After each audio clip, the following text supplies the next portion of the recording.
9 तारीख की जो है प्रातः एक सूचना प्राप्त हुई थी थाने पर कि एक व्यक्ति का लहूलुहान मतलब शव मिला है।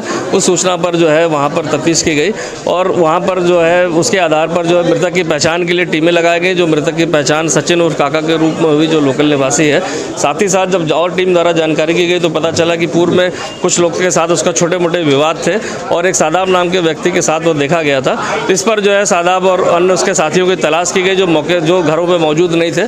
टीम को लगाया गया, जब उनको पकड़ के पूछताछ के लिए लाया गया तो उन्होंने पूरा घटनाक्रम बताया कि सादाब द्वारा बताया गया कि उसके द्वारा जो है ये हत्या पूर्व सुनियोजित तरीके से की गई थी और चूंकि पूर्व में उसका कुछ छोटे मोटे विवाद थे, इस कारण से वो उसको रंजिशन उसको यहाँ पर लेके आया और नशे में करने के बाद उसने जो है उसको वार करके मार दिया। अन्य जो 2 अभियुक्त मौके के पास मौजूद थे उनके द्वारा जो है नशे की हालत में ही उसका पर्स और अन्य चीज़ों को निकाल लिया गया, साक्ष्य देखते हुए भी कि यहाँ एक मर्डर हुआ है और साक्ष्यों को मिटा दिया गया। साथ ही साथ मौके से जो उसकी मोटरसाइकिल थी अभियुक्त थी उसको भी लेकर जो है गौतम नाम का एक अभियुक्त था वो जो लेके चला गया था, वो भी नशे में था और उस सभी की गिरफ्तारी इसमें हो गई है। पूछताछ में सभी ने अपने जुर्म को एक बार बताया कि किस तरह से घटनाक्रम हुआ था। तो चारों को आज न्यायिक हिरासत में भेजा जा रहा है।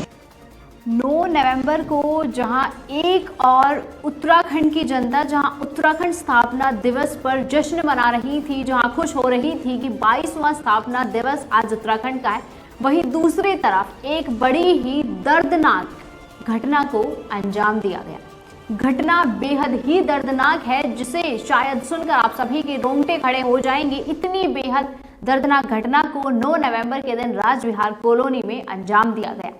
घटना ज्यादातर सभी सुनते हैं कि घटना को अंजाम देने वाले अक्सर अजनबी नहीं, अपने ही दोस्त होते हैं। जी हाँ, इस घटना को अंजाम देने वाले भी सचिन के दोस्त थे, जिन्होंने सचिन को इतनी बुरी तरह से संदिग्ध हालातों में मौत के घाट उतारा था। ये मामला पुरानी रंजिश का है, जिसमें लगभग 2 साल मनमुटाव रहने के बाद इस रंजिश को एक हत्या में बदल दिया गया है। अब पूरी रंजिश हम आपको बता देते हैं कि आखिर क्या रंजिश है। सचिन नाम का एक लड़का है जो हरिद्वार में अपनी गुजर बसर चाट की ठेली लगाकर करता है, अपने परिवार के साथ वहीं रहता है। घर में आर्थिक तंगी होने के कारण सचिन अपना मोबाइल 1000 रुपए इलियास की दुकान पर गिरवी रख देता है, लेकिन अगले ही दिन जब घर में कूड़ा कचरा बेचने के बाद जो पर्याप्त मात्रा में पैसे उसे मिलते हैं, उससे वो सोचता है कि अपना मोबाइल फोन वापस ले लिया जाए।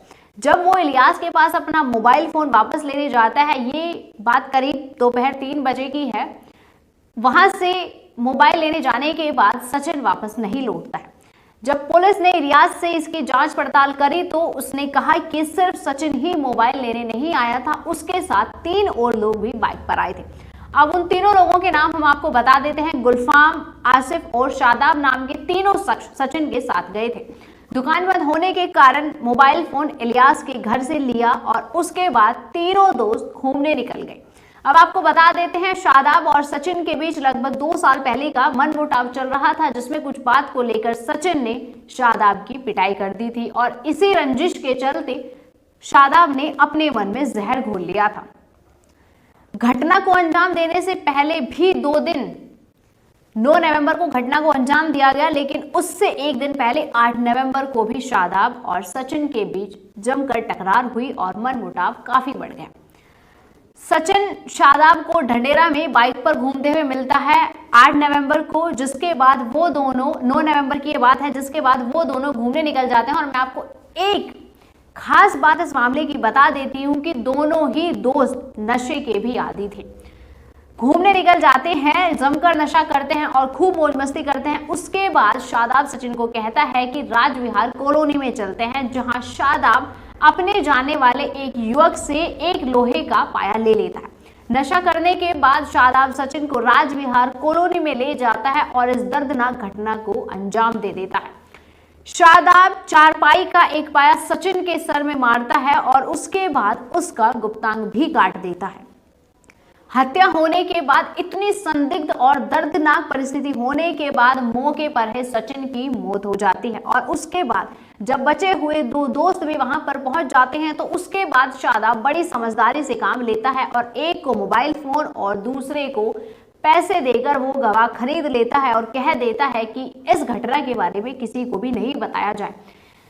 सचिन को मौत के घाट उतारने के बाद जब इतने से ही शादाब का मन नहीं भरा तो उसने जो भी नकदी सामान या चीजें सचिन के पास थी वो भी उसने वहां से चुरा ली थी और तीनों लोग वहीं से फरार हो गए। जब सचिन के परिजनों से बातचीत करी गई तो मनीषा ने ये सब कुछ बताया जो अभी मैंने आपको पूरा मामला बताया। उसके बाद तीनों युवक वहां से फरार थे, लेकिन उसके बाद मुखबिर की सूचना पर ढंढेरा शिव मंदिर पे से तीनों लोगों को गिरफ्तार कर लिया जाता है। उसके बाद पूरे रंजिश का पता चलता है, जिसमें सिर्फ पता चलता है कि सिर्फ मात्र पिटाई करने के बाद से ही सचिन को इतनी दर्दनाक मौत के घाट उतारा गया है। पुलिस कहती है कि इन हादसों को इनकी जांच पड़ताल तक पहुंचने में इतना आसान नहीं होता है और इतना कम समय नहीं लगता है। बहुत मशक्कत के बाद ये हादसा लोगों के सामने खुलकर आया है, लेकिन जनता के जिस तरह से हम पर उम्मीदें जताई जाती हैं हम उन पर खरा उतरे और ये हादसा हम सबके सामने आ गया।